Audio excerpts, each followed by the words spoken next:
धार्मिक स्थल के निकट सड़क पर कब्जा, महंत ने दी आमरण अनशन की चेतावनी। शहर के प्रसिद्ध धार्मिक और जन जन आस्था के केंद्र पंचमुखी दरबार मंदिर के महंत लक्ष्मण दास त्यागी के नेतृत्व में आज बड़ी संख्या में श्रद्धालु और भक्तों ने ज्ञापन दिया। साथ ही महंत ने चेतावनी दी है कि अगर ये रोड नहीं छोड़ी गई तो वो आमरण अनशन करेंगे। लगता है शहर में अब भूमाफियाओं के हौसले लगातार बढ़ते जा रहे हैं। मामला आस्था के केंद्र पंचमुखी दरबार का है, जहां उसके पीछे दीवार से सटाकर एक निजी कॉलोनी काटी जा रही है। इस कॉलोनी के भू रूपांतरण में बाउंड्री के सहारे यूआईटी की ओर से मास्टर प्लान में 60 फीट रोड दर्शाया है, जबकि कॉलोनाइजर द्वारा प्लान में नियम विरुद्ध छेड़छाड़ कर रोड को नक्शे से हटाकर इस क्षेत्र में प्लॉट काटकर परिवर्तन किया गया। इसी के विरोध में आज बड़ी संख्या में श्रद्धालुओं ने दरबार के महंत लक्ष्मण दास जी, हरि सेवा धाम के महामंडलेश्वर हंसाराम जी सहित कई संतों के नेतृत्व में पहुंचकर जिला कलेक्टर आशीष मोदी को ज्ञापन दिया। नीलवाड़ा से नवभारत समाचार संवाददाता लोकेश तिवारी की रिपोर्ट। बहुत दुख के साथ आप लोगों को मुझे बताना पड़ रहा है कि हम साधु वेश धारण करने के बाद शायद एक दो बारी हमारे पंचमुखी दरबार जहाँ जनजाति आस्था का केंद्र है, वहाँ कॉलोनाइजर नाजायज ढंग से कॉलोनी काट रहे हैं और जो 60 फीट रोड हमारे पंचमुखी परिसर के साइड में दे रखी है, बिल्कुल अटैच में, उसको ये कॉलोनाइजर खा गया है। और मैं आप सभी जनता से भी और शासन प्रशासन से भी मैं सबसे निवेदन करना चाहूँगा कि मुझे न्याय दिया जाए। अगर मुझे आप न्याय नहीं देंगे तो मैं या अन्न जल त्याग के या कलेक्ट्रेट के बाद ढूंढा रमूँगा या अनशन पे बैठूँगा। और मैं पूरे शहर में जितने भी धर्मस्थान हैं उन सबकी ज़मीनों को जो कॉलोनाइजर खा गए हैं, उनमें अवैध कॉलोनियाँ बच गई है, उन सबका न्याय मांगूंगा। और जितनी भी शहर में अवैध कॉलोनियाँ बन रही है, चाहे वो व्यक्तिगत हो चाहे किसी की भी हो, चाहे वो सरकारी स्तर पर हो, जहाँ जहाँ भी भ्रष्टाचार और इस प्रकार की व्यवस्थाएं बिगाड़ी है, मैं उन सबकी जब तक पूरी नहीं होगी तब तक मैं उससे उठने वाला नहीं हूँ। मैं शासन से एक बार फिर निवेदन करना चाहता हूँ कि आप इस बात पे ध्यान दें और आप मुझे बहुत शीघ्र न्याय दें, नहीं तो भीलवाड़ा की जनता उग्र हो जाएगी। तो आपको ये व्यवस्था संभालना बहुत भारी हो जाएगा और ये पूरे राजस्थान तक मामला जाएगा।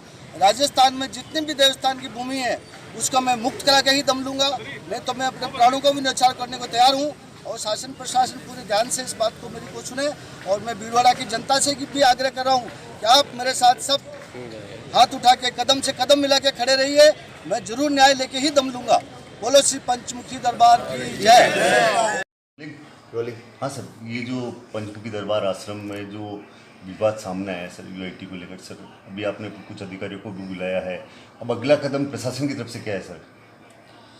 कल शाम को पंचमुखी दरबार के जो प्रतिनिधि हैं उनका मेरे पास मैसेज आया था कि दरबार के पीछे की तरफ एक कॉलोनी काटी जा रही है जो कि नियमों के विरुद्ध है, ऐसा उनका कहना था। और उनके कुछ ऑब्जेक्शंस थे, तो उनको आज सुबह 10:30 बजे का टाइम दे करके जिला कलेक्ट्रेट में आमंत्रित किया गया। उन्होंने अपना पक्ष रखा।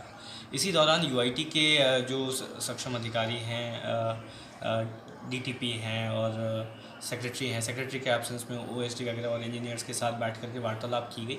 उनको मौके पर भेजा गया है। मौके पर जो स्थिति है और जो पूर्व में लेआउट प्लान अनुमोदित हो रखे हैं, ऐसा पंचमुखी दरबार के प्रतिनिधियों का कहना था कि वो उसके विरुद्ध है, तो इसकी जांच के लिए भेजा गया है। इनको दोपहर बाद तक जांच करके देने के लिए कहा गया है। और इन द मीन टाइम जो यथास्थिति है वो बना करके रखेंगे। इस मैटर को जल्दी रिजॉल्व कर देंगे, क्योंकि इसमें सभी धर्मों के लोगों की आस्था जुड़ी हुई है और कहीं ना कहीं जो पहले डिसीजंस हो रखे हैं उसके विरुद्ध यदि कोई डिसीजन हुआ है तो उसको करेक्ट किया जाएगा और दोषी अधिकारियों के विरुद्ध कार्रवाई की जाएगी। सर एक रजिस्ट्री पर रोक की भी जिस तरह से तो राजस्थान में रजिस्ट्री का कानून है, उसके अनुसार रजिस्ट्रार सब रजिस्ट्रार को ये अधिकार होते हैं कि कोई रजिस्ट्री पेश की जाती है तो उसकी जाँच की जाए कि कोई विवाद है कि नहीं। चूँकि इस पूरे प्रकरण में काफ़ी लोगों के द्वारा ऑब्जेक्शंस उठाए गए हैं, तो यह मैटर सब रजिस्ट्रार को बता दिया गया है और रजिस्ट्री कोई भी होगी तो वो पूर्णतः जांच होने के बाद ही है। Thank you sir. भीलवाड़ा नगर में श्री पंचमुखी दरबार ये जन जन की आस्था का केंद्र है।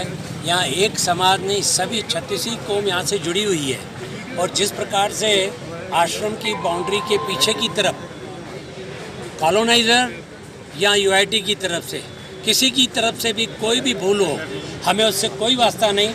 जो 60 फीट का रोड है उस रोड को तुरंत प्रभाव से चालू कर दें, नहीं तो ये संत समाज और सनातन समाज जिस तरह मैन जी ने कहा है कि यहाँ अनशन पे बैठेंगे और जितनी भी ये भूमि धर्म की है उसको मुक्त करवाएंगे, पर उस रास्ते से मैं आज ही प्रशासन से जिस तरह ज्ञापन दे के आग्रह किया है कि उसको तुरंत प्रभाव से आज ही दिखाकर और उसको मार्ग चालू करवाएं, वरना उस रोड पे संतों का आवागमन हो जाएगा, वहाँ पे संतों की धुनिया लग जाएगी।